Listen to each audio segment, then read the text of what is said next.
วิทยุแห่งประเทศไทยให้ความรู้คู่ความสุข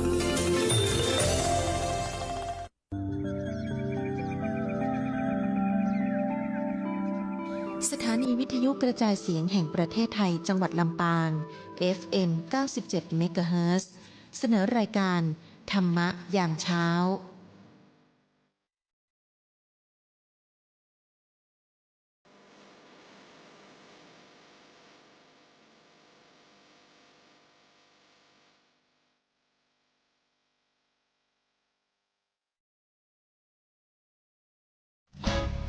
อาณาติปาตาเวรมณีอธินาทานาเวรมณีกาเมมุสาสุราเม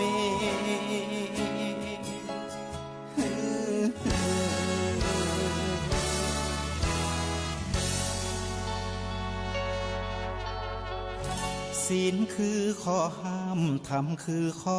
ให้พุทธองค์ตรัสไว้ชี้ทางใจให้ภาคเพียรเบญจศีลเบญจธรรมท่องจำสมัยเราเป็นนักเรียนธรรมะไม่เคยแปรเปลี่ยนแต่เรายังจำได้ไหมาทวงคำมั่นหมู่บ้านศีลห้าคือเป็นพันธะชาวพุทธทุกคนทั่วไทยสำนักพุทธขับเคลื่อนธรรม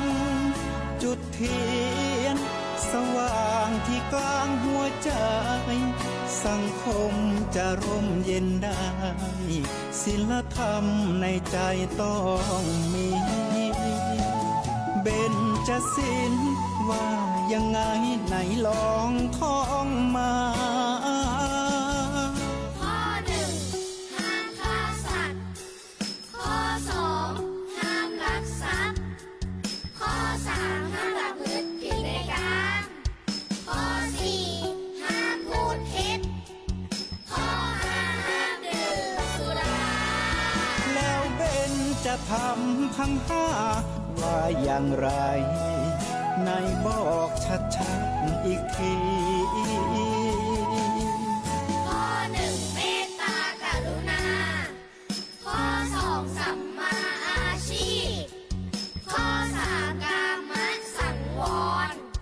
ข้อสี่ต้องมีสัจจะข้อห้าสติสัมปชัญญะศีลห้าข้อทำห้าข้อทำใจทำได้สักข้อหรือยังมีศีลสุขล้ำมีธรรมสุขใจวอนพี่น้องไทยช่วยกันใส่ใจจริงจังยุคสมัยสื่อออนไลน์ทั้งโทษโจมตีใจเราทุกทางมีศีลมีธรรมเคียงข้างชีวิตพบทางสุขใจ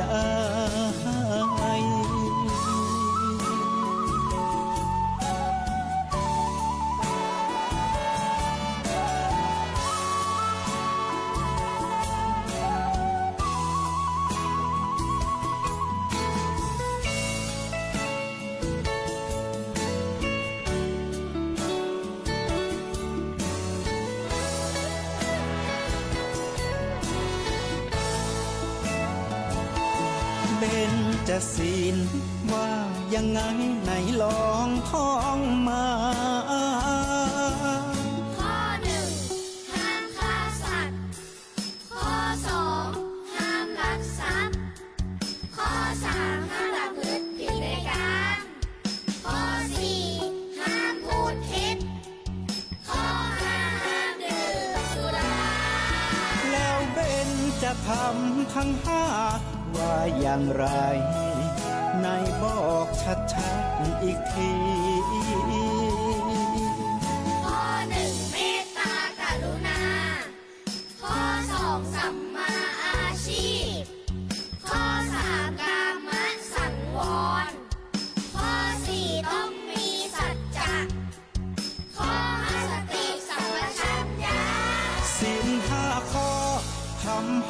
ท้อทำใจทำได้สักข้อหรือยังมีศีลสุขล้ำมีธรรมสุขใจวอนพี่น้องไทย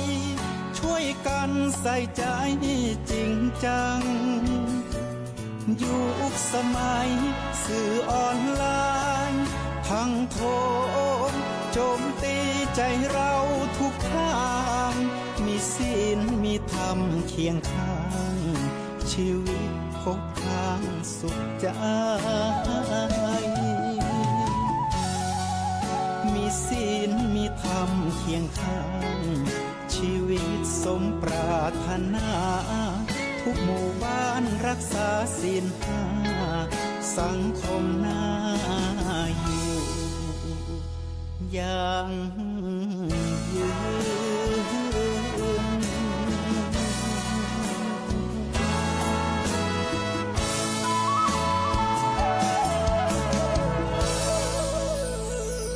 พุทโธพุทธังธัมมังสังฆะกราบคารวะองค์พระสัทธาติรัตนพระศาสนาอันเป็นมัคคาตถาคตเจ้าเตดไว้เป็นตั้งฮือเตียวต่องเต่าเข้าสู่นิพพานจันฟ้าสร้างสมผลบุญอย่าได้ตุนจ้าหีบเพลงไว้นาฟังธรรมวันศีลวันพระยะระโดงล้ำตักบาทฟังธรรมจำศีล85หน้าแรงฝนหนาวหน้าหนุ่มสาวทวนหน้าเท่าแก่ชราญาติมิตรจำศีลฟังธรรมกำให้ชีวิตบุญติดไต่เต้าตัวไปความดีเฮานั่นบ่หนีไปไหนแน่โจรบ่ลักไปไฟไหม้บ่เสี่ยงสุขจุ่มเย็นใจนวลใยใส่เกียงจื่อเสียงดีๆแต่เล่าบุญรักษาศีลนั่นเป็นข้อเก้านะเป็นแบบเบ้าเดิมมา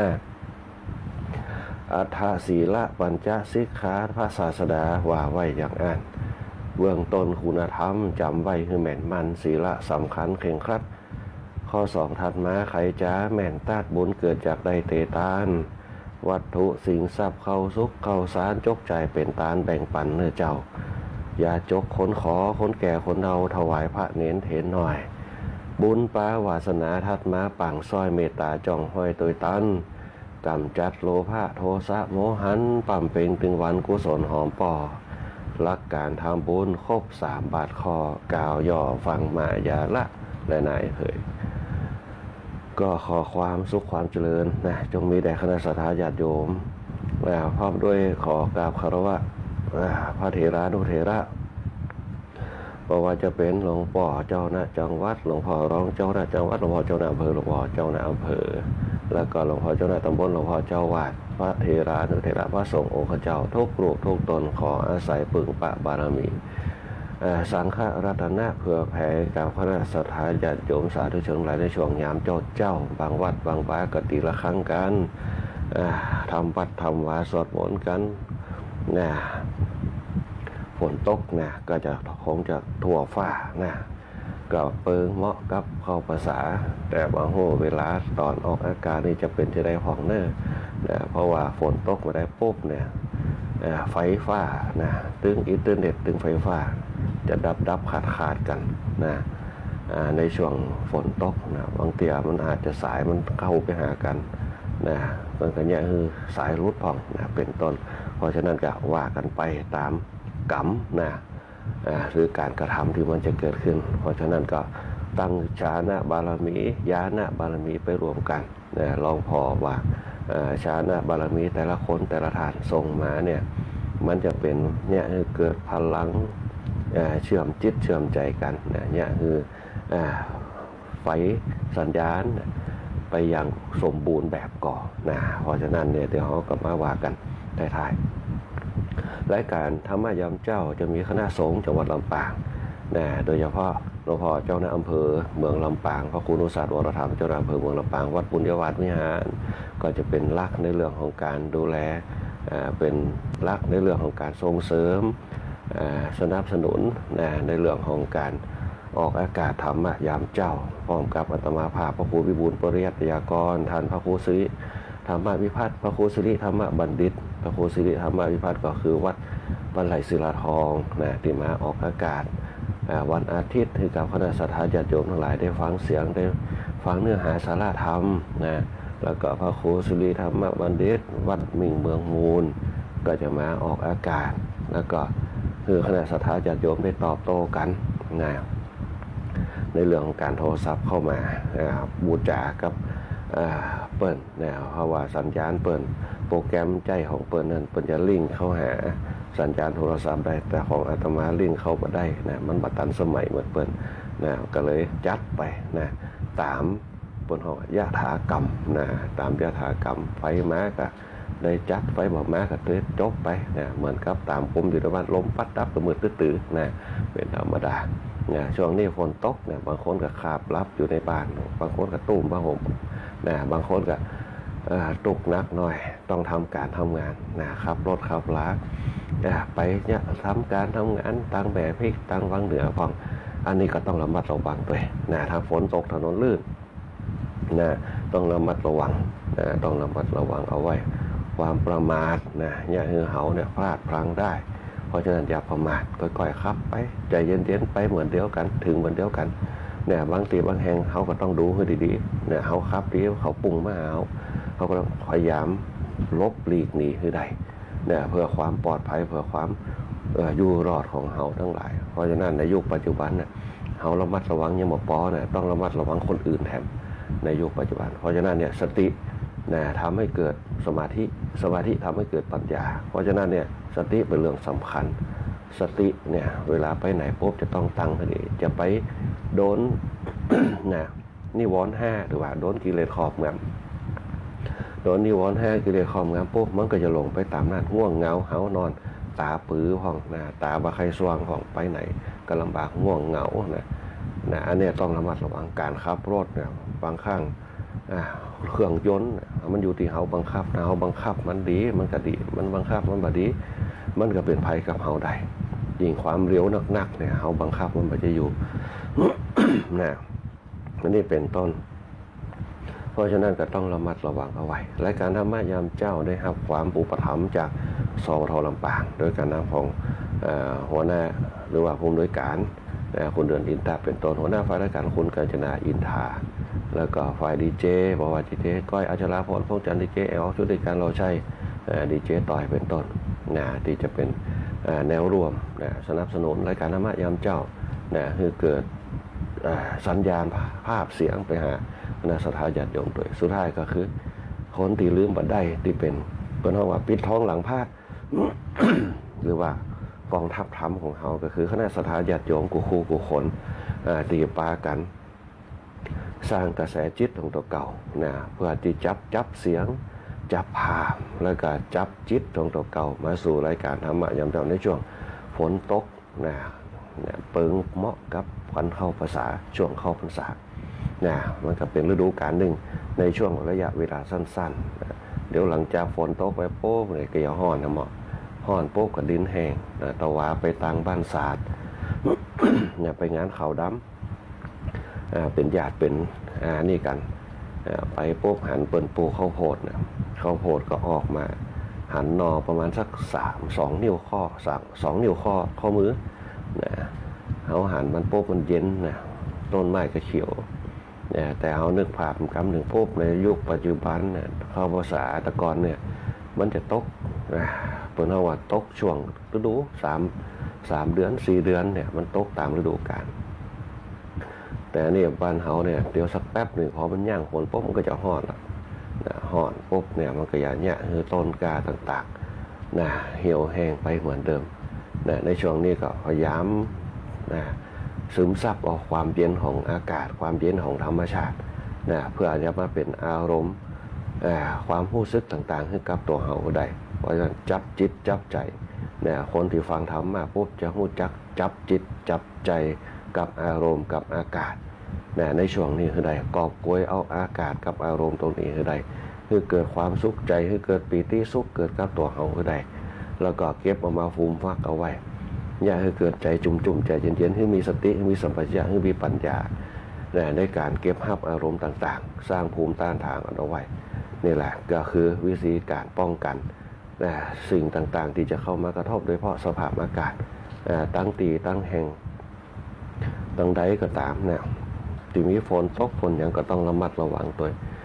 น้ำประเดี๋ยวมันเหมือนตะกอนน้ำสมัยตะกอนมาแบบธรรมชาติก่อยๆสูงขึ้นก่อยๆสูงขึ้นก่อยๆสูงขึ้นน้ำตาหนองในสมัยตะกอนแต่ประเดี๋ยวมันมาแป๊บเดียวบ่มเดียวเนี่ยเอาตึงหญ้าเอาตึงต้นไม้เอาตึงดินลงมาเพราะฉะนั้นต้องระมัดระวังเนี่ยบอกว่าจะเป็นบ้านไผ่ที่อยู่ใกล้ตาใกล้หนองน้ำต่างๆต้องระมัดระวังเนี่ยจะไปประมาทเนี่ยในสิ่งเหล่านี้เนี่ยอุทกภัยธรรมชาติอย่าไปประมาทอีกอันหนึ่งก็คือต้องระมัดระวังคนเฒ่าคนแก่เขาที่ฟังรายการธรรมะอย่างเจ้าเวลาไปไหนก็ต้องมีสติอยู่ตลอดเวลาในช่วงหน้าฝนหน้าฝนปุ๊บสิ่งที่สำคัญที่สุดคือเวลาไปไหนเนี่ยมันมื่นขี้ไขขู่มันขึ้นขี้เปื้อมันนักต้องระมัดระวังไปย่ำใส่ตั้งนอกย่ำใส่น้ำเข้าบ้านปุ๊บมันเป็นกระเบื้องปูปื้นต้องระมัดระวังตัวต้องระมัดระวังก้อย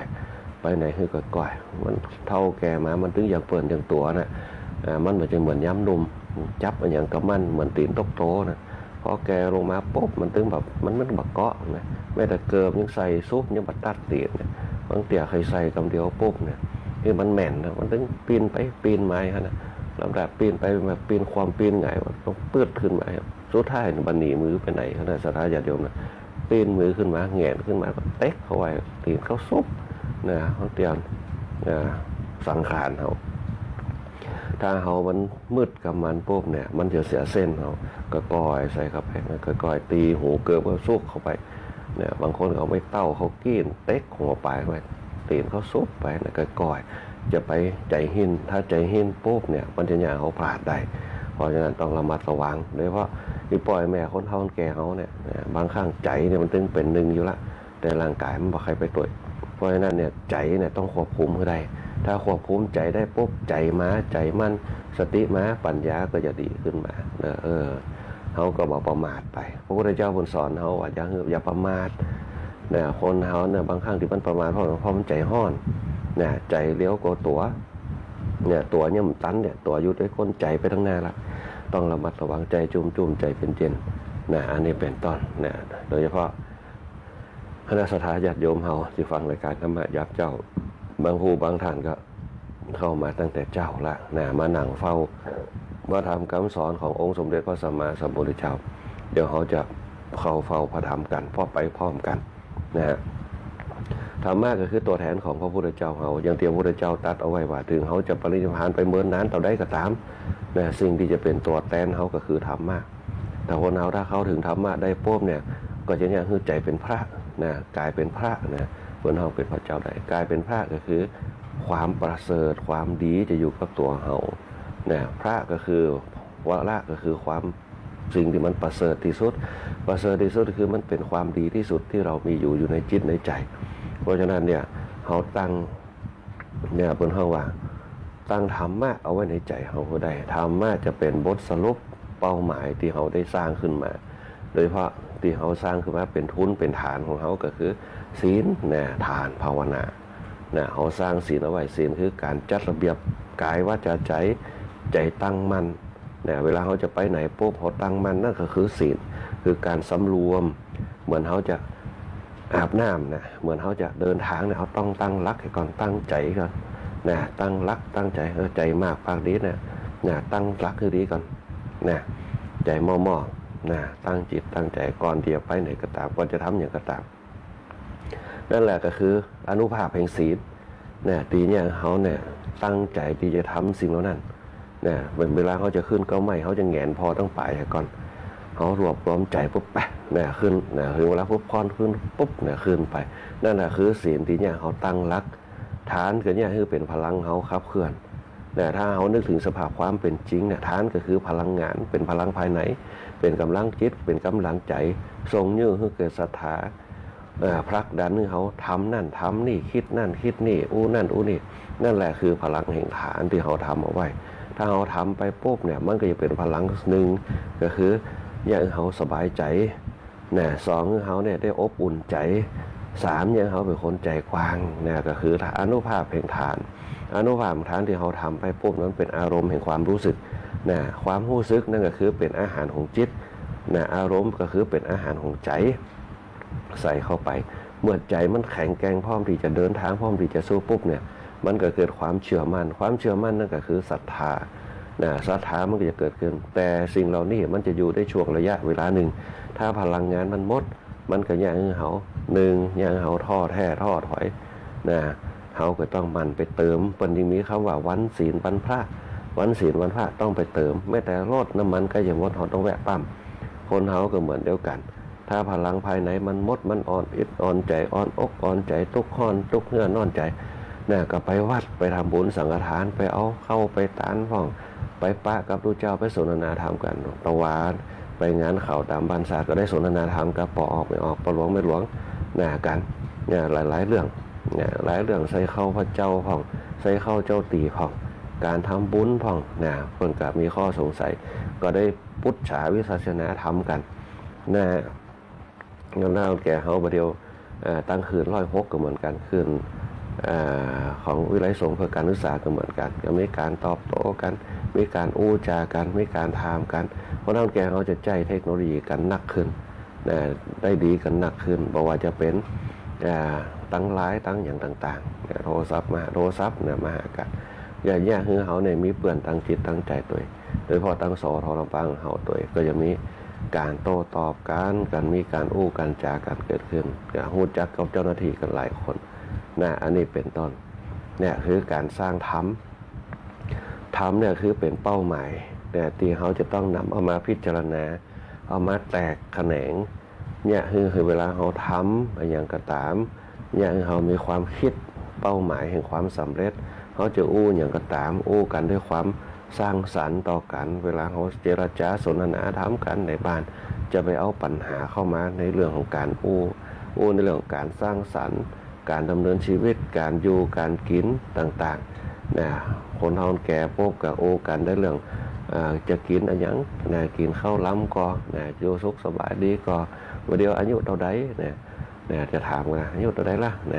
กินข้าวกับอย่างกินข้าวล้ำก็เขี้ยวดีก็ตาดีก็หูดีก็เริ่มจะถามสังขารกันย้ำละอ่อนนี่จะถามกันเรื่องไปเอาที่ไหนดีย้ำขึ้นมาเป็นวัยรุ่นได้ด้วยเนาะไปเอลหาแฟนกะอย่างเป็นต้นไปเอลโรงหนังไหนไปเอลคอนเสิร์ตไหนพอใหญ่ขึ้นมาเป็นไว้กลางคนแล้วปุ๊บเนี่ยการได้เดือนต่อใดเนี่ยการอะไรอย่างเป็นต้นลูกเห็นตีไหน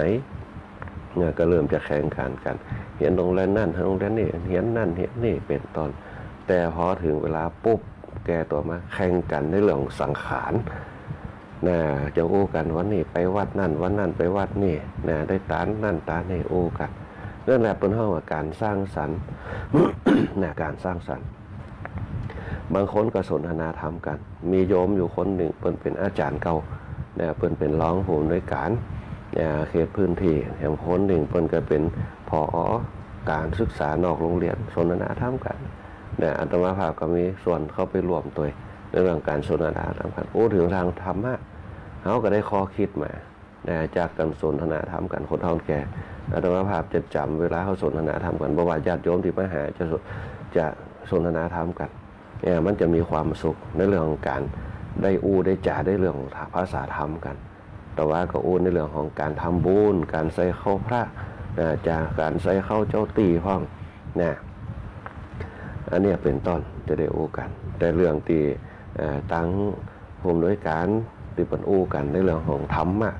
ล้วนๆเปิ้นจะเป็นลูกศิษย์ของหลวงพ่อวิริยังเปิ้นจะสนทนาธรรมในเรื่องของผมวิหารธรรม4กับอปมัญญา4อาตมาภาพก็เลยได้ข้อคิดมันเหลือหลายเรื่องที่เฮาสนทนาไปไหนจะสนทนาเฮาก็ได้ข้อคิดมาฟังกับคณะศรัทธาญาติโยมทั้งหลายข้างก่อนก็ได้ไปสนทนาธรรมเดินทางกับท่านมหาตั้งวัดศรีบุญเหลืองได้สนทนาธรรมกันก็ได้ถึงเรื่องบทสวดอาทาสิเมบทสวดอาทาสิเมเพิ่นก็บอกอาทาสิเมทั้งบทเปิ้นเอาไว้ปั่นป้อนคืองานข่าวดำตียังมีตัวมีตนยังไม่ได้เผาเตื้อก็เลยได้ข้อคิดตอนสมัยอยู่กรุงเทพหลวงพ่อวัดวิชัยญาติเปิ้นก็เคยสอนหลวงพ่อวัดฮิรันรูจีท่านอาจารย์วัดใหญ่ศรีสุพรรณก็เคยสอนอาทาสิเมท่านเอาไว้ปั่นคณะตียังศพยังอยู่ยังมีตัวมีตนอยู่ในหีบอยู่ แต่ถ้าเผาเป็นเท่าเป็นกระดูกไปแล้วปุ๊บเนี่ยก็คือใจอายันจะโขนะเอามาเลยมาคึดได้ย้อนไปเนี่ยมันก็เป็นการทบทวนกันนะก็เอามาฝากคณะสัตยาญาติโยมทั้งหลายได้รับรู้ตัวนะตรงนี้เป็นต้นอันนี้แหละที่ได้อู้กันในเรื่องการสนทนาธรรมกันเดี๋ยววันหลังจะเอามาอู้ฟังในเรื่องของผมไม่หาละธรรมสีกับอปมัญญาสีเนี่ยนะมันเป็นจะได้นะเดี๋ยวเราจะมาอู้กันอปมัญญาสีนะแล้วก็ผมไม่หาละธรรมสีเนี่ยที่สนทนาธรรมกันทั้งสองหัวข้อนะสองหัวข้อเนี่ยความจริงมันทุกอย่างมันเป็นขั้นเป็นตอนธรรมะที่พระพุทธเจ้าสอนให้เป็นขั้นเป็นตอนมาถ้าเขาเรียงลำดับได้ดีปุ๊บเนี่ยมันจะม่วนคณะสัตยาญาติโยมเนี่ยยังพื้นฐานในการทำบุญของเขาเนี่ยดังที่อาตมาภาพได้ย้ำไว้หลายๆเตือนว่าศีลทานภาวนาเนี่ยทำไปปุ๊บมันจะเกิดแบบเพิ่นเฮาว่าเกิดกุศลเกิดบารมีตั้งหน้าเนี่ยเหมือนกับสิ่งที่เป็นพลังงานที่มันอยู่ในตัวเขาเวลาเขาจะทำอย่างคือมันประสบความสำเร็จเนี่ยมันจะมีพลังใจกับพลังกายพลังกายคือการก้าวเดินการมือเขาไทยทำแต่พลังใจคือแหงที่เขาจะขับเคลื่อนส่งโยกกายมันทำเมื่อใดมันเป็นขั้นเป็นตอนแล้วทีนี้มันก็ได้ไปถึงเป้าหมายเขาเนี่ยรักธรรมทุกบททุกตอนจะเป็นตัวทรงโยกกันเนี่ยเอาไปสู่เป้าหมายแห่งความสำเร็จตรงนี้แหละคณะสัตยาญาติโยมหลายนักวิชาการทั้งหลายเพราะว่าคนที่มีความรู้ที่มันศึกษาธรรมะเนี่ยเพิ่นจะทำได้ตามระบบอย่างเช่นศีลทานภาวนาเนี่ยเขาได้ภาวนาแล้วปุ๊บเนี่ยถึงจะก้าวไปสู่ศีลสมาธิปัญญาศีลสมาธิปัญญาจะพัฒนาไปถึงสมถะวิปัสสนากรรมฐานเนี่ยเพื่อให้หู้แจ้งผลหู้แจ้งมรรคผลต่างๆบอกว่าจะเป็นฌาน8อภิญญา6เนี่ยเพราะฉะนั้นเลยมานั่งกึศถึงว่าหัวข้อธรรมแต่ละหัวข้อนะมันเป็นตัวแก้กันมันเป็นตัวทรงโยกกันนะอปมัญญาสีนะกับผมวิหารธรรมสี่นะมันจะเป็นของกู้กันที่จะพักดันกันขึ้นไปนะตรงนี้เป็นต้น นะเดี๋ยวเราจะมาอู้กันในข่าวต่อไปนะอิทธิบาทสีนะเป็นต้นนะเดี๋ยวเราจะมาอู้กันในข่าวต่อไปคณะสัตยาญาติโยมทั้งหลายนะวันนี้ก็เดี๋ยวสักกรรมหนึ่งท้ายๆเขาจะมาทักทายกันแต่กับคณะสัตยาญาติโยมทั้งหลายนะอันนี้เป็นต้นวันนี้จะมาอู้ถึงเนื้อหาสารธรรมที่เขาได้เตรียมเอาไว้นะต่อจากข่าวที่แล้วนะหลักการสร้างสมรรถภาพกับความสมดุลในการดำเนินชีวิตเท่าที่เขาอู้ไปเนี่ยเป็นการสร้างสมรรถนะคือกับช่วงวัยแต่ละวัยนะช่วงวัยแต่ละวัยคือวัยละอ่อนวัยรุ่นวัยกลางคนวัยแก่ชรานะวัยเฒ่าเตรียมตัวก่อนตายเตรียมกายก่อนแต่งเตรียมน้ำก่อนแรงเนี่ยมันจะรวบรวมเป็นบทสรุปของกรรมอู้ไปเนี่ยหลักธรรมเนี่ยในการสร้างสมรรถภาพสร้างสมรรถนะเนี่ยอย่างที่อู้ไปก็คือการดำเนินชีวิตให้มีความสุขเนี่ยก็จะต้องมีพรหมวิหารธรรม4อคติ4คือขจัดปัดเป่าออกไปคือใดสังฆวัตถุ4การอยู่รวมกันการสงเคราะห์กันเนี่ยเวลาไปที่ไหนก็ตามหนึ่งตีคนเฮาเนี่ยคือเฮามองโลกในแง่ดีก็คือสังฆวัตถุ4นะคนเฮาเนี่ยเป็นว่าคนไหนที่เข้ากับหมู่กับจุ่มได้อย่างสบายเป็นคนใจกว้างเป็นคนเปิดเผยเป็นคนอยู่แล้วกับแล้วมีความสุขเนี่ยคนนั้นจะมีพรหมวิหารธรรม4อยู่ในตัวเราเอาไปเป็นมาตรวัดพอกูพอตัวมีอาการครอบครัวที่เข้มแข็งที่ดึงกันอยู่ได้เนี่ยสังฆวัตถุ4เนี่ยเป็นตัวยึดเหนี่ยวเหมือนกับกาวกาจ้างเนี่ยเหมือนกับกาวที่มันพยายามจะเชื่อมสัมพันธ์กันเนี่ยเป็นห้องว่าหันใจซึ่งกันและกันแล้วมุ่งไปสู่ความเจริญเนี่ยมันมีอคติต่อกันตัวนี้จะเป็นตัวคำจัดปัดเป่าอคติต่างๆเนี่ยเขาเนี่ยเห็นอกเห็นใจกันอันนี้เปิ้นทำไปอีเปิ้นเพื่อประโยชน์อีเนี่ยประโยชน์ไผ่ประโยชน์มันเปิ้นทำเพื่อประโยชน์อะไรอย่างเนี่ยบางข้างมันก็อาจจะพลาดไปพ่องเนี่ยก็คือกำลังใจซึ่งกันและกันเนี่ยบนห้องสังฆวัตถุ4เนี่ยสังฆวัตถุ4ประกอบไปด้วยทาน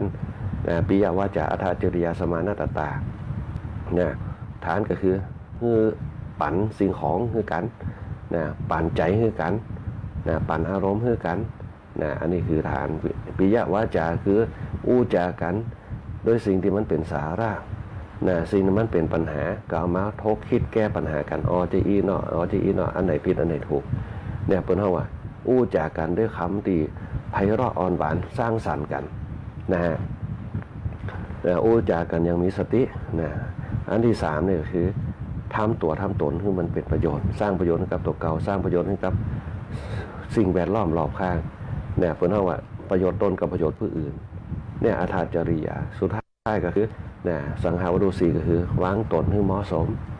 เนี่ยเขาต้องฮู้ตัวเก่าให้ได้ว่าตอนนี้เขาอายุเท่าใดไว้ละอ่อนไว้วัยรุ่นไว้กลางคนไว้ชราเนี่ยไว้ที่เขาจะต้องเตรียมตัวยอมรับความจริงทั้งหลายที่ธรรมชาติสร้างขึ้นมาเนี่ยเขาต้องยอมรับคนใดบางคนยอมรับมาได้ปุ๊บก็ไปซื้อนั่นซื้อนี่มาแต่งมาย่องมาอย่างกันแต่สุดท้ายแล้วปุ๊บมันก็กลับคืนมาเหมือนเดิมเนี่ยมันเป็นสิ่งต่างๆที่ผมท้องว่ามันเป็นธรรมชาตินะเป็นธรรมชาติมันก็กลับมาเหมือนเดิมจะเหี่ยวจะเยินจะได้ก็ตามมันก็ตึงมาเหมือนเดิมนะอันเนี้ยมันเป็นไปตามสังขารต้นไม้บางต้นเนี่ยเวลามันใหญ่ขึ้นมาปุ๊บทำก็เปลือกมันเนี่ยจะนุ่มเรียบมันแต่พอแก่ตัวออกมาเนี่ยลำต้นก็จะเริ่มเป็นกาบขึ้นมาเป็นเกล็ดขึ้นมาเป็นไปตามธรรมชาติสุดท้ายแล้วปุ๊บเนี่ยใบที่มันใหญ่ๆเนี่ยก็เริ่มน้อยลงไปทีลงไปเนี่ยเหมือนกับคนเฮานี่แหละสิ่งเวลาปุ๊บเนี่ยมันก็ต้องเปลี่ยนแปลงไปตามสภาพจากเคยเต่งตึงก็เคยเหี่ยวย่นจากเหี่ยวย่นก็เริ่ม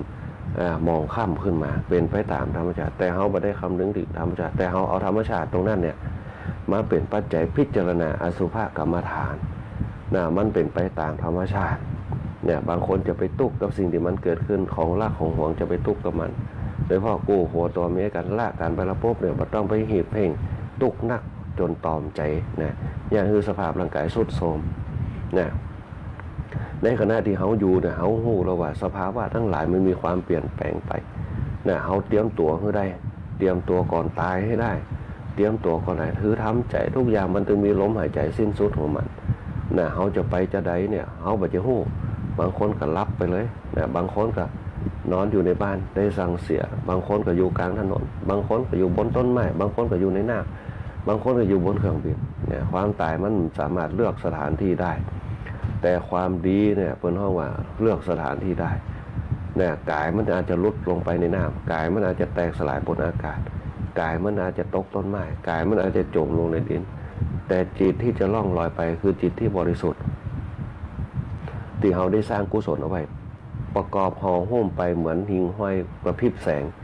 ไปเกาะตรงไหนปุ๊บมันก็เกิดความสวยงามที่นั่นเหมือนจิตคนเฮาก็เหมือนเดียวกันถ้าเราสร้างกุศลเอาไว้มันก็เป็นแสงเรืองรองผ่องอำไพไปสู่จุติใหม่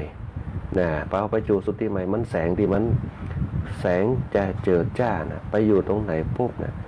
ตรงนั้นมันก็เนี่ยคือเปล่งปลั่งขึ้นมาไปจุติกับตีไหนล่ะนะสี่แสงสว่างก็คือความดีทั้งหลาย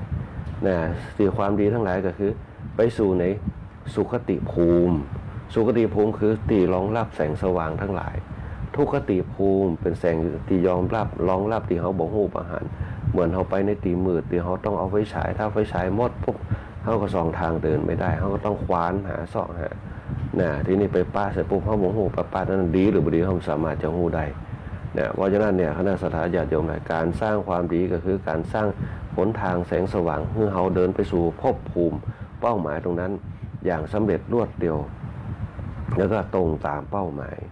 การสร้างบุญสร้างกุศลเหมือนเดียวกันนะภพชาติเขาอาจจะอยู่ในปัจจุบันแต่ภพชาติข้างหน้าเขาจะต้องไปแต่เขาบ่สามารถแจ้ปัญญาหูได้ว่าเขาจะไปภพภูมิจะได้อันนี้ขึ้นอยู่กับศีลฐานภาวนาขึ้นอยู่กับศีลสมาธิปัญญาถ้ามีศีลฐานภาวนาก็จะรู้จักปลดปลงปล่อยวางเห็นทุกอย่างเป็นธรรมดาสร้างความศรัทธาให้เกิดที่จิตตัวเราเมื่อจิตเรามีศรัทธาปุ๊บเป้าหมายตีเฮาได้สร้างเอาไว้มันก็เกิดความดีหว่านพืชเช่นใดย่อมได้ผลเช่นนั้นถ้าเฮามีศรัทธามีความเชื่อเฮาเชื่อว่าเฮาสร้างความดีได้ความดีถ้าเฮาเชื่อว่าสร้างความชั่วได้ความชั่วเพราะฉะนั้นต้องเลือกหนทางว่าสร้างความดีหรือสร้างความชั่วถ้าเฮามีความเชื่อในสร้างความดีสิ่งดีก็จะเกิดก็คือสุคติก็คือทางที่ไปดีสู่เบื้องหน้าเนี่ยสวรรค์นิพพานจะเกิดขึ้นแต่ถ้าเฮามันมีความเชื่อเนี่ยเขาจะหลงโลกอยู่ตลอดว่าทุกขติก็จะเกิดขึ้นทางแห่งทุกขติก็คือวินิบาตนรกแล้วก็อบายภูมิทั้งหลาย นะความมืดมนต่างๆก็จะอยู่กับตัวเขาก็บอกเปล่งแสงสักเดือนหนึ่งนะพระพุทธเจ้าเปิ่นก็ถึงสอนนะว่าสิ่งที่เขาจะต้องศึกษาคือนักๆก็คือ1คือกุศล2คือใจให้ผ่องใสทั้งสองอย่างกุศลกับใจให้ผ่องใสเปิ่นจึงสร้างถิ่นสร้างฐานเป็นพื้นฐานนะในการสร้างความดีสร้างประโยชน์นะเนี่ยให้เกิดความผ่องใสของจิตก็คือภาวนาเมื่อความผ่องใสจิตภาวนาปุ๊บเนี่ยความสุขสบายในการมันจึงเกิดกับตัวกับตนเฮามุ่งไปสู่ความดีต่างๆอย่างเฮาเนี่ยใจมากปากดีมีความคิดที่ดีแต่ละวันเพราะฉะนั้นเนี่ยเราต้องหาสิ่งตรงนี้นะมาสร้างสรรค์ความดีเฮาแล้วมันจะย่างเฮาเนี่ยมีพละกำลังที่จะทำความดีตรงนั้นแหละจะย่างเกิดความสุขกับตัวเฮาอย่างเช่นเฮาตื่นเช้ามาไปทำการทำงานเฮาสร้างความดีกับตัวเก่าคือสร้างความดีบางคนกับเปิดร้านเปิดจ้องกันกล้าขายกันสร้างความดีกับตัวเมื่อความดีเกิดขึ้นมาปุ๊บไปร้านนี่เปิ่นจ่าดีเนี่ยครอบครัวก้าลูกจ้างกันนายจ้างจ่าดีจ้างแต่ละคนเนี่ยกับลูกก้ากับดีม่วนไผ่ไปมาร้านกับม่วนจ่ากับม่วนกันอันนี้ทุกอย่างเดี๋ยวสักกรรมเนี่ยเปิ่นติดอกติดใจเนี่ยการติดอกติดใจคือมาจากสิ่งดีที่มันเกิดขึ้นนะอันนี้ก็คือสร้างความอารมณ์ที่ดีบางครั้งมันต้องแปลงใจนะถึงจะตุกจะได้กระดังตุกตั้งในบ้านปุ๊บพอมาเปิดร้านเปิดอย่างจัดรายการอยู่กับมันต้องทำใจให้ดีถ้าใจบัดดีปุ๊บมันถึงตู้ถึงหน้าเศร้าอกตมตลอดเนี่ยเปิดห้องว่าสร้างความดีเอาไว้นะวางตนให้เหมาะสมนะการสร้างความสังฆะวัตถุสี่นะอัตถจริยาประพฤติในสิ่งที่มันเป็นประโยชน์ตนและประโยชน์ผู้อื่นนะแล้วก็ประพฤติตนให้มันเป็นประโยชน์นะอันนี้เป็นต้นพระบาทพระสมเด็จพระเจ้าอยู่หัวรัชกาลที่9เนี่ยเปิ้นเคยมันว่าเปิ้นทำตัวเหมือนกับรากหญ้านะภูมิพะโลภูมิคือแผ่นดินพะโลกำลังแห่งแผ่นดินเปิ้นจึงปีคำว่าข้าราชการเกิดขึ้นข้าของพระราชาข้าทาสนั่นแหละเปิ้นย้อมเป็นผู้ที่จะปฏิบัติตัวปฏิบัติตนให้กับประชาชนอยู่บนบ่าของเปิ้นนะเปิ้นถึงมีลักของเปิ้นนะลักของเปิ้นคืออย่างทศพิธราชธรรมเกิดขึ้นในธรรมเปิ้นจะคิดอยู่ตรงนี้ตลอดนั่นแหละเปิ้นจึงเป็นเทพของเปิ้นเทพจอมราชันเกิดขึ้นเฮากับปฏิบัติตนให้เป็นเทพจอมราชันได้ในการคล้องตัวกับคล้องตนถ้าเฮาเป็นเทพจอมราชันไปไหนได้ปุ๊บมันจะมีแต่คนนับหน้าถือตาไม่เคยคนนับถือมีแต่คนยกย่องศรัทธาแกยังมีคุณค่าชราอย่างมีคุณภาพจะเกิดกับตัวเฮาทันทีนะอันนี้บนห้องว่าอิทธิพลอำนาจของอิทธิบาทสังฆวัตถุสี่อีกอันอิทธิบาทสี่เขาจะแยกคือสังฆวัตถุสี่ประสบความสำเร็จได้จะได้เขาก็ต้องอิทธิบาทสี่เป็นตัวยู่เป็นตัวผลักดันป้อใจในตัวเก่าป้อใจในสิ่งที่เขาทำบ่ต้องไปคำนึงถึงคนอื่นเขาจะทำมันยังอยู่ที่ฉันทะความพอใจนะความป้ออกป้อใจเกิดกับตัวเขาจะทำความดีเขาจะนึกถึงจิตของเขากระแสจิตของเขาไปจะได้นั่งสมาธิเป็นจะได้มันอยู่ที่ความพอใจความพึงพอใจของเราในขณะเมื่อใดก็ตามเขาพึงพอใจในตัวเก่านั่นแหละพลังศรัทธาจะเกิดกับตัวเขาจะไปสร้างความพึงพอใจกับคนรอบข้างเขาจะไปสร้างความพึงพอใจกับลูกกับหลานกับญาติพี่น้องอย่างต่างๆแต่เขาต้องเผื่อใจเอาไว้เผื่อใจเอาไว้นิดนึง25%บางครั้งสิ่งเหล่านั้นเนี่ยมันอาจจะบ่พึงพอใจเขาก็ได้บางสร้างสิ่งที่เขาทำมันอาจจะบ่พึงพอใจคนอื่นก็ได้เพราะฉะนั้นเนี่ยฉันทะอิทธิบาทสี่เนี่ยสิ่งที่สำคัญที่สุดคือเราต้องพึงพอใจในตัวเราเองในสิ่งที่เราทำถ้าเราทำแล้วพูดว่ามันเป็นสิ่งดีเราบ่ต้องไปหวั่นไหวนั่นแหละก็คือเปิดห้องว่าพลังศรัทธาอยู่ที่ตัวเราเมื่อพลังศรัทธาอยู่ที่ตัวเราปุ๊บเนี่ยมันจะให้เราแข็งแกร่งเนี่ยแกล้วกล้ามั่นคงใจแข็งใจเข้มแข็งมั่นคงนั่นแหละเนี่ยอิทธิบาทสี่เขาพึงพอใจในสิ่งที่เขาทำความดีต่างๆเนี่ยคนเราแก่เขาในยุคสมัยตะก่อนเนี่ยเปิ้นบ่เจือภัยโดยเฉพาะในเรื่องงานบุญงานกุศลเปิ้นเอาดูเจ้าเป็นหลักเนี่ยถ้าเขามีความเชื่อตรงนั้นปุ๊บเนี่ยมันจะเกิดความพึงพอใจกับตัวเขาแล้วมันจะเนี่ยเขาใจมีความสุขเนี่ยแต่ว่าเป็นต้นเนี่ยอันนี้คือความพึงพอใจบัจจัยเรื่องปฏิหารอย่างต่างๆยันอยู่ที่เขาทั้งนั้นอันที่สองคือความมันเพียร อิทธิบาทสีเนี่ยมันจะมุ่งไปสู่ความสำเร็จตามวัตถุประสงค์ได้แต่ความมันเพียรขยันมันเพียรขยันเนี่ยตั้งมั่นคือใดบ่มีอย่างที่จะเข้ามากระทบเขาได้เขาจะทำตรงนี้คือประสบความสำเร็จคือใดเขาจะตั้งมั่นกับตัวเก่าได้เอาเจ็บแข้งเจ็บขาปวดน่องปวดแข้งทำการทำงานเขาใจความภาคเพียรข่มเข้าไว้ใจความอดทนเพียรอดทนเพียรพยายามมันจึงประสบความสำเร็จความทุกข์ความโศกโรคภัยต่างๆมันมีปัจจัยของมันเป็นรังของโรคในร่างกายเขาเนี่ยบางคนก็เป็นนักบางคนก็เป็นเบาบางคนก็เป็นขนาดนักแต่ขันติความอดทนมันจะสร้างสมรรถนะแห่งจิตให้เข้มแข็งและอาศัยความภาคเพียรเนี่ยบางอย่างก็ตามเนี่ยที่มันมารบกวนเขาเนี่ยมันบันหนีความภาคเพียรเขาดีจะพยายามบากบั่นขึ้นมาได้เพียงแต่ว่าเขาสร้างปัญหาสร้างความทุกข์ตรงนั้นเนี่ยคือเป็นเขาคือเป็นมารที่มาคัดขวางเขาก็ได้นะคือมันเป็นมารของเราเขาก็กำจัดมารตรงนั้นออกไปด้วยความอดทนด้วยความภาคเพียรพระพุทธเจ้าเนี่ยกำจัดมารออกไปได้ด้วยความอดทนแม่ความรู้สึกจะหู้แต่พระพุทธเจ้าอดทนเอาไว้นะเพียรความอดทนให้ได้นะเขาจะต้องบากปั่นไปให้ได้คนเฒ่าแก่เขาเนี่ยมีความอดทนมีความเพียรสูงนะทำให้ไทยนะเป็น10ให้เศร้าให้ได้ควายให้ตัวไถอันเพียให้อัน เนี่ยทำนายังละเอียดกว่ารถไถในยุคปัจจุบันด้วยซ้ำแม้แต่หักหญ้าคัดหญ้ายังดึงออกมาออกได้หมดเนี่ยปลูกนะเหมือนกับใจรถนะปักมาแถวต้องดิ่งในยุคสมัยบัดเดียวเปิ้นบ่ใครเมื่อเปิ้นว่าปลูกเข้าแบบสมัยว่าเก่านะเป็นแถวนะบัดเดียวเปิ้นหว่านเอานะพอเปิ้นหว่านเอาปุ๊บเนี่ยหญ้ามันขึ้นหน้าปุ๊บเปิ้นก็เอายาเข้ามาพ่นยาเข้ามาพ่นปุ๊บยาเนี่ยมันก็เป็นสารตกค้างอยู่ในข้าวที่เขากินนั่นแหละแต่เขาไปมองเรื่องพืชพักที่เปิ้นปลูกกันเปิ้นเอายามาพ่นกันแต่เขาลืมเข้าไปข้าวที่เขากินเนี่ยพ่นยาหนักสุดเลยนะเจ้าที่มาสังเกตดูนะนั่นแหละเพราะฉะนั้นในยุคสมัยแต่ก่อนเนี่ยที่เปิ้นปลูกเป็นช่องเป็นก้าเป็นอย่างไปปุ๊บเนี่ยเพื่อให้เอาหญ้าได้ง่ายนะเพื่อเอาหญ้าได้ง่ายปุ๊บมันก็มีกุ้งหอยปูปลาที่เขากินกันหน้าเข้าสาวเนี่ยฝนก็ตกต้องตามฤดูกาลมีกุ้งน้อยกุ้งอย่างเอาไซไปดักกุ้งไหมนะอย่างเป็นต้นปลาสะเด็ดผ่องจอมปลาผ่องปลาไหลปลายันได้กินกันกุ้งก็อยู่ไปนะแต่ในยุคสมัยเดียวมีสักอย่างถึงกุ้งหอยปูปลาเพราะยามันฝังอยู่ในไห่ในหนาหมด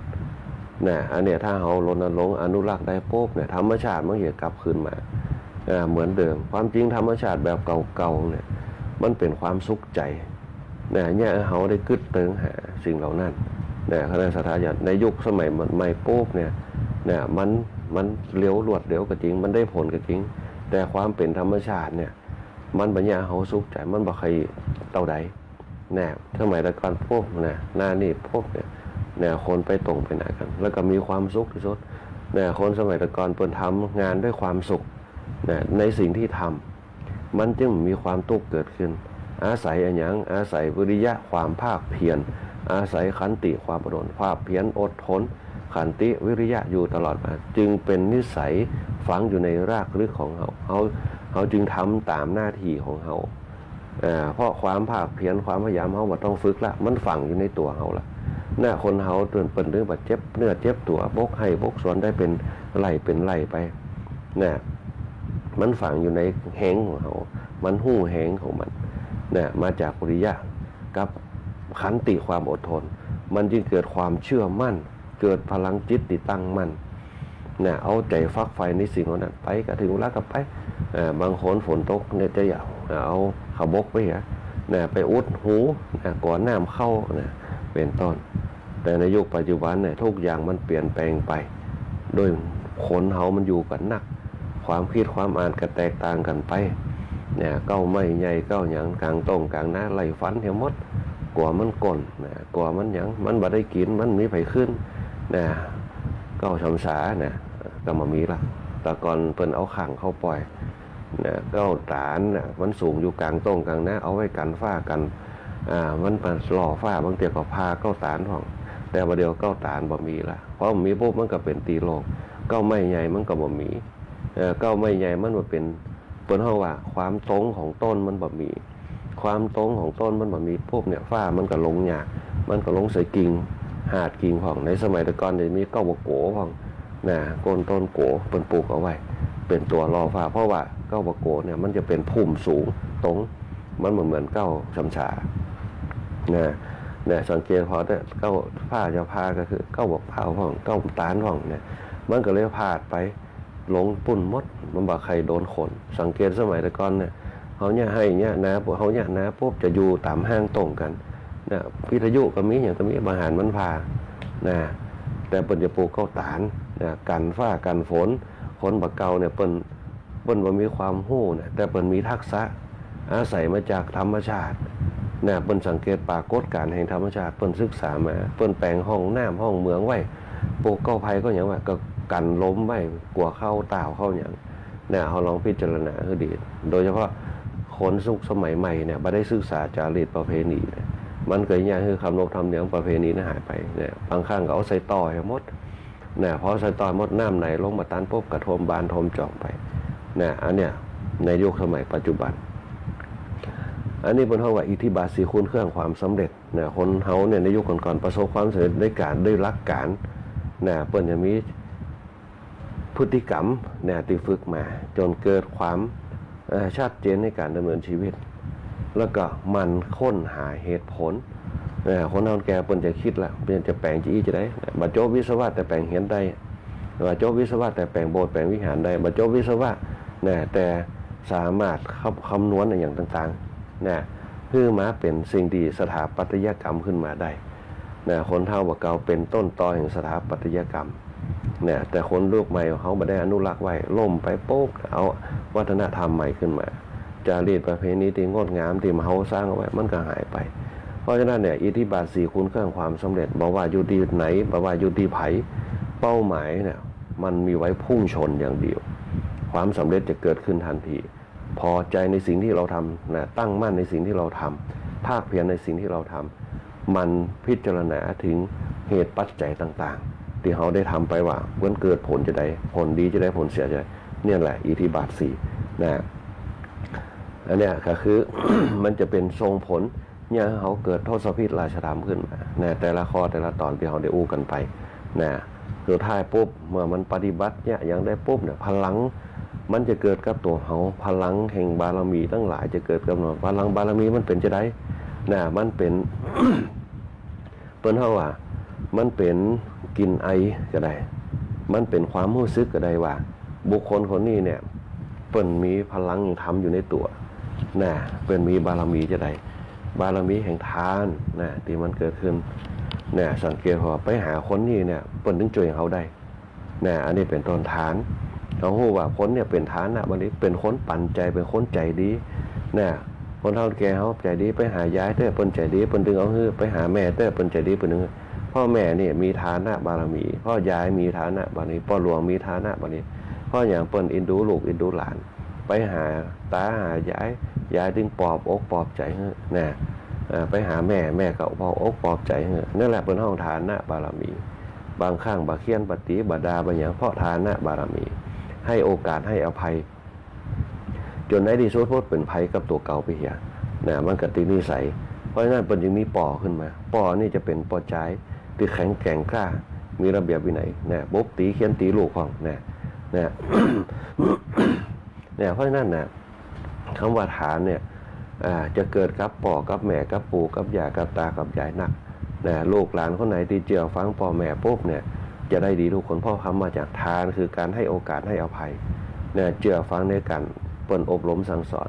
มีทั้งลูกยอกับกอไผ่ลูกยอจะเป็นปู่ย่าตายายพ่อแม่กอไผ่จะเป็นปอเนี่ยจะ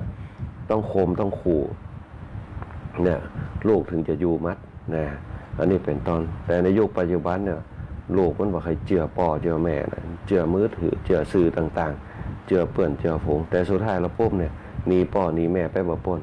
เพราะจิตสำนึกมันว่ามีพอจิตสำนึกมันว่ามีปุ๊บมาเกิดมาจากอย่างเกิดการสร้างจิตสำนึกถ้าคนเขาสร้างจิตสำนึกเ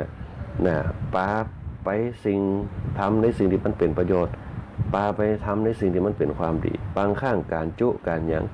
การเขียนเสือให้วัวกลัวเนี่ยคนเขาเกิดความเกรงใจ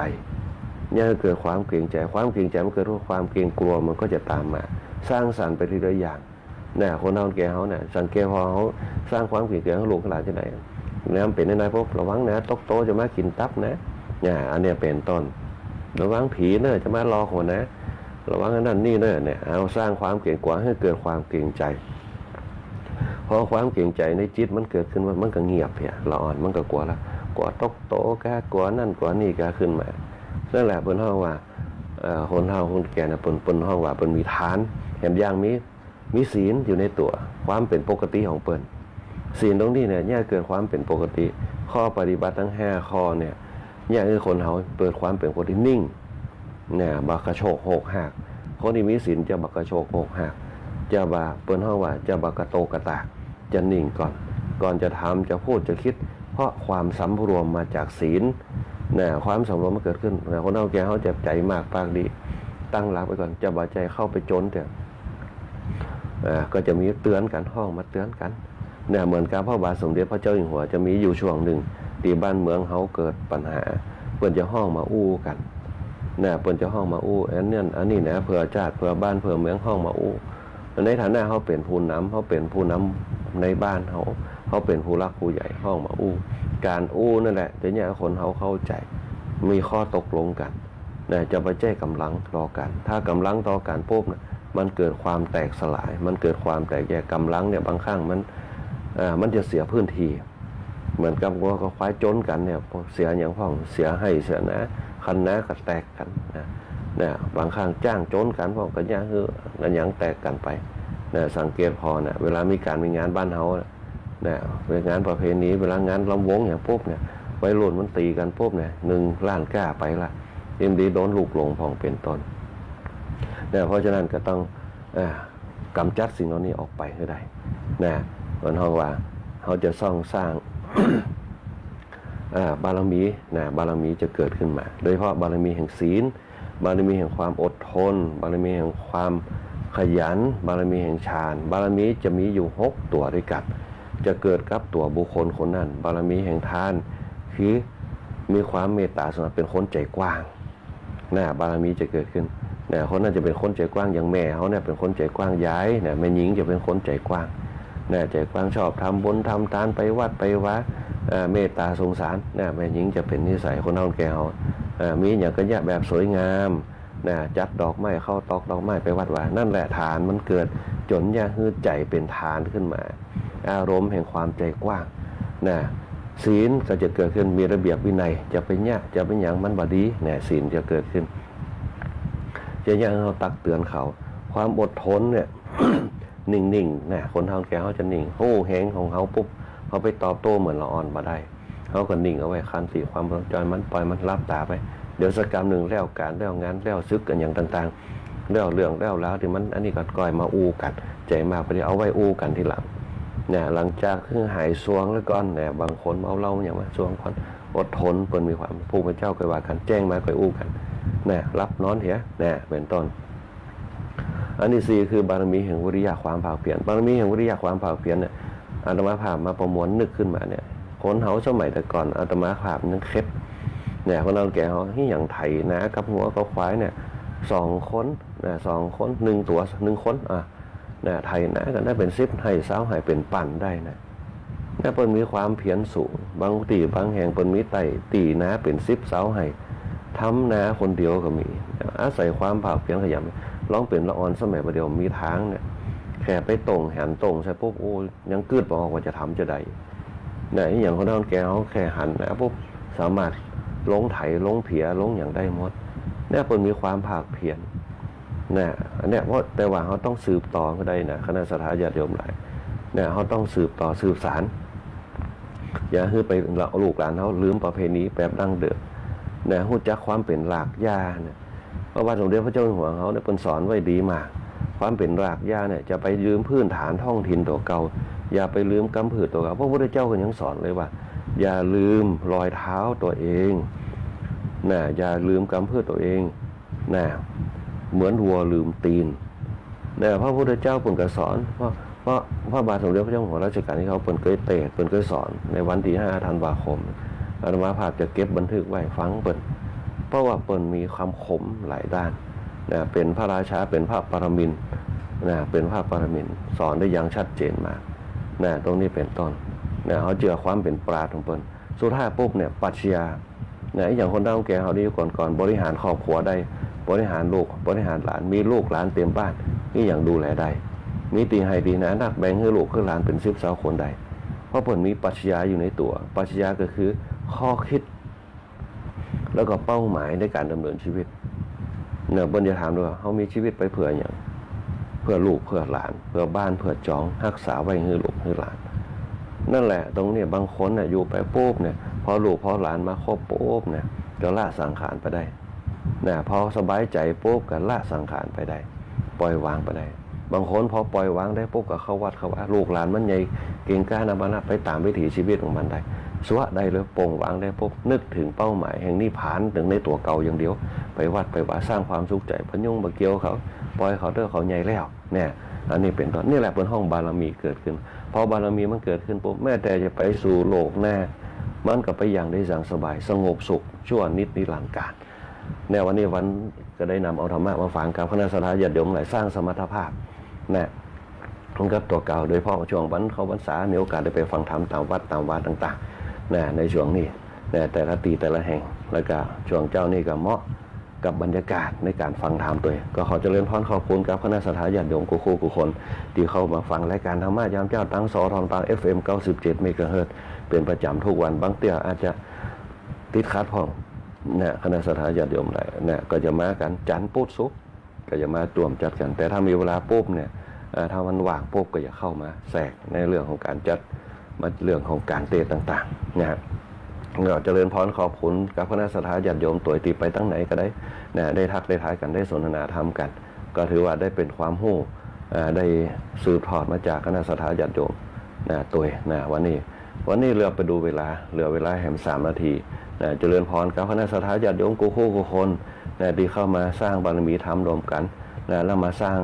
แนวทางแนวธรรมรวมกันหลายผู้หลายท่านที่เข้ามาสู่รายการธรรมะยามเจ้าบอกว่าจะเป็นคุณโยมดาราศิลป์เจียมศิรินะคุณโยมสมพรคุณโยมมนชนกคุณโยมอุศรีคุณโยมลานะแล้วก็คุณโยมลักษินาต่างออสเตรเลียของเปิ้นนะเปิ้นฟังอยู่ต่างประเทศคุณโยมแม่อภัยโดยคุณโยมแสงเดือนคุณโยมธนชาคุณโยมละวันคุณโยมแม่ปานอมคุณโยมนพดลนะคุณโยมเอราวัณตัวแล้วคุณโยมเขมวิกาคุณโยมโชคดีมีความสุขคุณโยมปานอมคุณโยมสง่านะแล้วก็คุณโยมจันทาคุณโยมแดงหวานคุณโยมสุภาวดีคุณโยมบวรคุณโยมเดือนอ่อนคุณโยมทีบาบิลอนตัวคุณโยมสมบูรณ์นะคุณโยมนวลศรีคุณโยมนกยุงคุณโยมนพรัตน์คุณโยมต้อมนะแล้วก็คุณโยมมะโกนะแล้วก็คุณโยมอ่านพิษก็ขออภัยตัวนะภาษาอังกฤษมันถึงพันแรกมันนะคณะสัตยาติโยมนะคุณโยมคนไกลบ้านคุณโยมรถสุคนตัวที่ฟังรายการธรรมะยามเจ้าในช่วงตอนเจ้านี่แล้วก็คุณโยม4,000คุณโยมดีเนอร์นะแล้วก็คณะสถาตุปิติคามโนภิกขุตุปิอภินันโทภิกขุพระครูวิทาโขริยานพระครูวิจารณ์วรการตัวที่ฟังรายการธรรมะยามเจ้าในช่วงตอนเจ้านี่นะฮะเข้ามาสู่รายการธรรมะยามเจ้าของเฮานะหลายผู้หลายท่านที่เข้ามาสู่รายการธรรมะยามเจ้าในช่วงตอนเช้าวันนี้วันศุกร์นะวันศุกร์นะตีบางคนบางท่านอาจจะไปทำการทำงานนะทำการทำงานกันแล้วก็บนห้องว่าใกล้จะได้ยุดนะในช่วงวันเสาร์อาทิตย์นะพระครูพ่อนำมาใช้ตัววันนี้บ่ได้เอาไปซีบัตรมาอ่านซ่อหาว่าป้าเซฟเอาไว้นะแล้วก็ป้าติ๋มลงเลยตัวที่ฟังรายการธรรมะยามเจ้าแม่สุรีตั้งบ้านตรงหัวจ้างนะฟังรายการธรรมะเป็นประจำนะคุณแม่สุรีแล้วก็คุณแม่สลวยตั้งบ้านคัทริยาตัวที่ฟังรายการธรรมะยามป้านั้นเท่าดีตั้งบ้านสองแควนะตั้งกอขานะคุณแม่ปีนเพศตัวนะที่ฟังรายการธรรมะยามเจ้าในช่วงตอนเจ้านี่นะฮะท่านพระครูโสพลตั้งวัดสันหนองบงตัวแล้วก็ท่านพระครูตั้งวัดตามิมลนะท่านพระครูตั้งวัดตาล่อตัววันห้วยรอตัวที่ฟังรายการธรรมะยามเจ้าตุปีตุเจ้าธรรมดาตั้งเสริมงามนะที่ฟังรายการธรรมะยามเจ้าในวันนี้นะหลายผู้หลายท่านที่เข้ามาสู่รายการธรรมะยามเจ้าบรมวลกันเสร็จแล้วปุ๊บเนี่ยตั้งพระสงฆ์องค์เจ้าตั้งคณะสัตยาติโยมเขาตัวก็ขอความสุขความเจริญนะจงมีแด่คณะสัตยาติโยมทั้งหลายนะขอให้คณะสัตยาติโยมทุกคนท่านจงมีแต่ความสุขความเจริญนะเจริญพรกับคุณโยมก้อยตัวนะคุณโยมศรีวิไลตัวนะคุณโยมอารีคุณโยมคนแก่บ้านคุณโยมอารัญญาคุณโยมศรีเหรียญตัวคุณโยมสุชาติตัวนะคุณโยม นพรัตน์คุณโยมพี่ชัยตัวนะคุณโยมปวรคุณโยมเดือนอ่อนคุณโยมสุภาพดีคุณดีเจแก้มยุ้ยตัวดีเจแอลตัวนะดีเจแอลชุติการเราชัยนะคุณโยมโชคดีมีความสุขคุณโยมสมพรโยมสง่าคุณโยมนพดลคุณโยมแมววินิจคุณโยมลาวันนะคุณโยมแสงเดือนคุณโยมธนชานะคุณโยมต่อนะคุณโยมมนชนกตัวนะวันนี้เวลาหมดเวลาธรรมะพระคุยบุญปริยัติยาก็ขอเจริญพรลาด้วยเวลาแต่เพียงเท่านี้ก็ขอเจริญพร ติดตามรับฟังรายการธรรมะยามเช้าได้ใหม่ในวันและเวลาเดียวกันนี้ทางสถานีวิทยุกระจายเสียงแห่งประเทศไทยจังหวัดลำปาง FM 97 เมกะเฮิรตซ์ ช่วยเหลือผู้ประสบปัญหาความยากไร้มอบเป็นทุนการศึกษาแก่เด็กและเยาวชนที่ด้อย